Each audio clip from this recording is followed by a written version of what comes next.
भगवान साथ ही है और जरासंध से भीम को युद्ध करने के लिए प्रेरित किया। मारो इसको, मल्ल युद्ध के द्वारा इसका अंत कर दो। कई दिन तक युद्ध होता रहा। भीम वायुपुत्र, भगवान वायुदेव के पुत्र हैं, हनुमान जी के भ्राता है, तो बल में कोई कमी नहीं और वो वरदानी।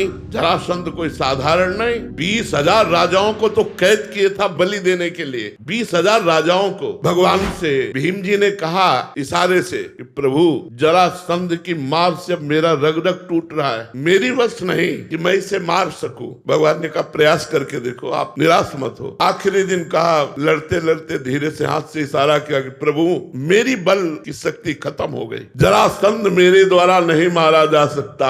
भगवान ने कहा तुम्हारे द्वारा ही मरवाएंगे, और एक तिनका लिया, चीर दिया। क्योंकि भगवान उसके रहस्य को जानते थे, भगवान उसके जन्म रहस्य को जानते थे कि जरा नाम की एक राक्षसी ने इसको जीवन दान दिया। इसके जो पिता थे वो राजा ही थे, उनकी कोई संतान नहीं होती थी। उन्होंने एक ऋषि को प्रसन्न किया, तो ऋषि ने एक फल दिया और कहा अपनी रानी को खिला देना, इससे संतान उत्पन्न होगी। रानियां 2 थी, उन्होंने फल दिया और कहा इसके पाने से गर्भवती हो जाओगी। अब बुद्धि काम नहीं की, दोनों ने फल को आधा आधा काट लिया और दोनों ने पा लिया, दोनों गर्भवती हो गई। और जब दोनों के बच्चा हुआ तो आधा आधा हुआ। आधा आधा देख करके उनको बहुत शोक हुआ और फेंकवा दिया। जरा नाम की महान तपस्विनी थी, राक्षसिन, लेकिन आकाशचारी, सिद्धों की समस्त सिद्धियां और महान तपस्विनी। उसने देखा कि 2 बालक की इस तरह के 100, उसने कहा जियो जियो जियो। वो सिद्ध तपस्विनी जे ही ऐसे किया, दोनों जुड़ गए और बच्चा रोने लगा। उसको पता था, महाराज के पास गई और कहा